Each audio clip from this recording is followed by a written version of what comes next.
There's a question so powerful, so ancient, that even the most brilliant minds in history have struggled to answer it. Where did God come from? And wait, if everything needs a beginning, then who created God? You feel it too, don't you? That strange silence that follows this question, like the entire universe holds its breath, waiting for an answer that might be too big for time itself. We're going to travel far today, not just back in time, but beyond time. Beyond atoms, beyond angels, beyond the first let there be light. In this video, we're going to wrestle with something so massive, so mysterious, it will shake the foundation of how you see reality, existence, and God himself. So before we dive deep, have you ever asked this question in secret, afraid of what it might mean? And what if the answer doesn't fit into logic? Would you still want to know? Don't go anywhere, because by the end of this video, you may never see existence the same way again. Before we dive in, shout out to all our viewers on Bible Mysteries. Make sure to like, subscribe, and hit the bell icon so you never miss any of these mind-opening, soul-awakening videos. Let's start here. Everything we know begins. Stars explode, galaxies spin into being, babies are born, even thoughts have a starting point. So naturally, our minds try to apply that same logic to God. If the universe had a beginning, then who started the one who started it all? That's the paradox. But what if God never began? You see, the problem isn't with God. The problem is with us. We're using time-bound logic to explain a being outside of time. Imagine asking, what's north of the North Pole? That's how it sounds when we ask, who created God? It's the kind of question that only makes sense inside time. But God, by his very nature, is outside of it. But wait, that raises another question. If God is outside of time, what does that even look like? Is he floating in nothingness? Or is there a dimension more ancient than time itself? You see, when Moses asked God his name, God didn't say, I became. He said, I am. Not I was, not I will be. Just I am. Pure existence. Not a beginning. Just being. Have you ever sat in silence and tried to imagine that? A presence that didn't begin and will never end. A fire that burns without a source. Now here's the real shocker. That's the very thing the human soul longs for, because deep down, we know we were made by something that doesn't flicker with time. Something eternal. And yet the mystery deepens. So the real question becomes, how can something just exist? Can anything really be uncreated? Is that just faith? Or is it a reality hidden beneath the veil of physics? We're just getting started. What does eternal really mean? Let's be honest. Our brains aren't wired to understand eternity. When we ask who created God, we're revealing something deeply human. We are time-bound creatures. Everything we know has a beginning, a middle, and an end. Trees grow, mountains erode, people are born and die. Even stars collapse eventually. So when someone says, God has no beginning, we instinctively recoil. That can't be right, can it? But here's where things get supernatural. In Exodus 3:14, when Moses asked God for his name at the burning bush, God didn't respond with a title like King or Lord or Master. He said something that is echoed through the ages. I am that I am. He didn't say I was created by or I began at. He simply said I am. That's a name beyond time, beyond space, beyond causality. It's a declaration that God exists outside of our universe's ticking clock. He isn't part of the timeline, we are. While we're moving through seconds and hours, God is already at the end and the beginning simultaneously. That's why he says in Revelation, I am the Alpha and the Omega, the beginning and the end. But here's the twist that really breaks the mind. Even beginning and end are words he only uses so we can understand. In reality, God doesn't exist within time. Time exists within God. Let that sink in. We measure time by motion. The sun moves and we call that a day. Our hearts beat and we feel minutes go by. But in the beginning, before there were stars, clocks, or even a before, there was God, fully alive, fully aware. existing in what theologians call the eternal now. So if we ask, who created God? It's like asking, what color is silence? Or, what's north of the North Pole? It's a category error. God didn't come from somewhere. He is the source of everything else that did come from somewhere. That includes time itself. And if time had a beginning, what does that say about the nature of God's existence? More importantly, if God always was, then why did he choose to create now and not billions of years before? Was he waiting, planning, or was he watching something far beyond our comprehension unfold? And that raises an even deeper question. What was God doing before creation? This is where it gets wild, because if God always existed, before the stars, before the angels, before the idea of existence itself, then the question becomes, what was he doing before he made anything at all? Let's sit with that. No galaxies, no light, no darkness, no angels shouting for joy. Just God, alone yet complete, silent yet filled with infinite potential. Not lonely, because God lacks nothing, but deliberately still, like a painter staring at a blank canvas, not because he's unsure, but because the masterpiece requires a moment of stillness before the first stroke. But this wasn't just a few seconds of pre-creation boredom. We're talking about eternity before time, infinite existence before the first moment ever began. So, what was happening? Here's what some of the early church thinkers believed. 1. God was contemplating himself. Augustine, one of the most profound Christian minds, said that before anything was made, God was beholding himself. He wasn't inactive. He was perfectly active within himself. The Father loving the Son reflecting the Father, the Holy Spirit flowing between them, an eternal communion of infinite love.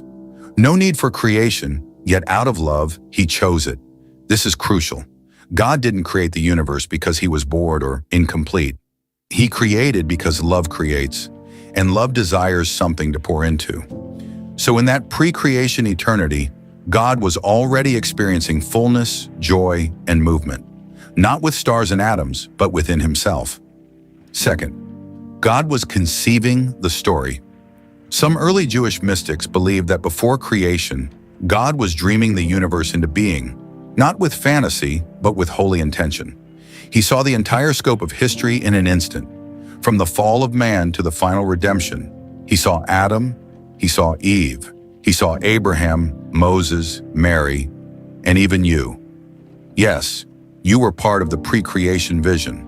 Psalm 139, verse 16 says, "All the days ordained for me were written in your book before one of them came to be." That means before Genesis 1:1, your story already existed in God's mind. Every breath, every mistake, every tear, not as a pre-programmed robot, but as a cherished child he longed to walk with. Let that hit you. Before there were stars, you were in God's heart. So what was he doing before creation? He was thinking of you. 3. He was preparing for war. Now here's where it gets darker. Before there were galaxies spinning like dancers through space, before Michael ever unsheathed his sword, before the archangels gathered in rank and file, there was one, the first, the being who came into existence as the very first ripple in the still waters of eternity. But who was it? If you listen to some ancient traditions, ones whispered in early Christian thought and echoed in Hebrew mystical writings, it wasn't Michael or Gabriel. It was a being of such beauty, such radiant perfection, that even the angels who came after would tremble at the sight of him. His name? Lucifer. Let that sink in. The first created being, the crown jewel of heaven's design, was not an archangel of war or judgment, but the one who would become God's most bitter enemy. 1. Lucifer was not born evil. It might be hard to believe, but Lucifer wasn't always dark. The Bible says in Ezekiel 28, "You were the seal of perfection, full of wisdom and perfect in beauty. You were in Eden, the garden of God. Every precious stone adorned you. You were anointed as a guardian cherub, for so I ordained you." Lucifer was God's masterpiece. covered in glowing stones. Radiating the glory of heaven, he didn't just play music, his very being produced it. He walked among the fiery stones. He stood closest to the throne. He may have been the worship leader of the heavens, leading all creation in adoration. So what happened? How does perfection become perversion? 2. Pride was found in him. Ezekiel continues, "You were blameless in your ways from the day you were created till wickedness was found in you. Your heart became proud on account of your beauty, and you corrupted your wisdom because of your splendor." Lucifer looked at himself, and somewhere deep in his radiant spirit, a whisper rose. "I deserve more. Why should I bow when I can rise? Why should I worship when I can be worshipped?" Isaiah 14 gives us a window into that moment. "I will ascend to the heavens. I will raise my throne above the stars of God. I will make myself like the Most High." Those 5 "I will" statements shattered the harmony of heaven. And so the first being God ever created, once the brightest light in all of creation, became the first to fall. 3. Heaven was torn. This wasn't just a disagreement, it was a cosmic betrayal. And when Lucifer rose against God, he didn't come alone.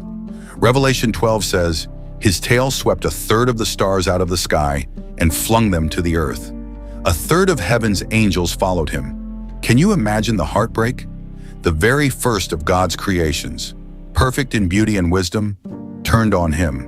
And with him, millions of angels fell. This wasn't just the start of evil. It was the first war in the history of existence. And even though God could have blinked Lucifer out of existence, he didn't.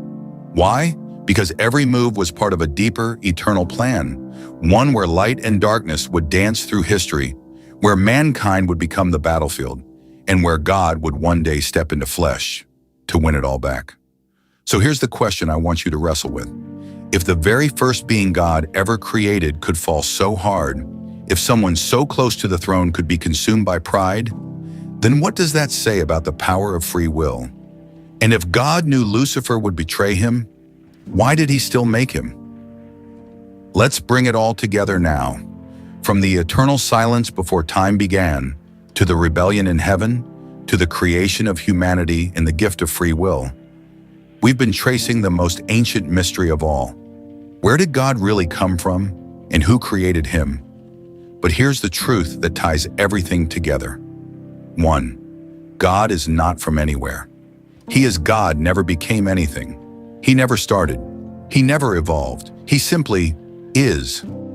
I am means existence itself. It means he is the cause of causes. It means God exists outside the limits he himself designed. Before space was stretched out, before atoms knew how to bond, before Lucifer sparkled with light, before you took your first breath, he was already there. 2. The war that marked time's first fracture. Lucifer, God's own creation, became jealous of the very one who gave him his beauty. He desired to rise above the throne of the Most High. "I will ascend. I will be like the Most High." Isaiah 14:14. And with those words, the first war wasn't fought with weapons, but with wills. Heaven became a battlefield. Michael the archangel rose up with his legions. The very atmosphere of heaven cracked with thunder as Lucifer and his loyal angels were cast down like lightning. That's when time changed. What had always been harmony now had a ripple of conflict. What had always been eternal stillness now held the echo of rebellion. 3. The earth becomes the arena. After the fall, the earth became the proving ground. Here, God would reveal a plan that no angel saw coming. A God, eternal and untouchable, would step into time. He would wrap himself in flesh, be born through a virgin's womb, live among the very beings who rebel, and then die for them. The cross wasn't plan B, it was the plan all along. Because the question was never who created God. The real question is, why would God step into his own creation to die for it? So maybe we've been asking the wrong question all along. It's not who created God, but what kind of love is this? That God would enter his own story and die to bring us home. Think about that for a moment. Let it sit in your soul. Now I want to hear from you. What do you believe about the origin of God and the purpose of our existence? Drop your thoughts in the comments below. I read every one of them, and if you made it this far, don't forget to like, subscribe, and hit the bell icon so you never miss a story like this again.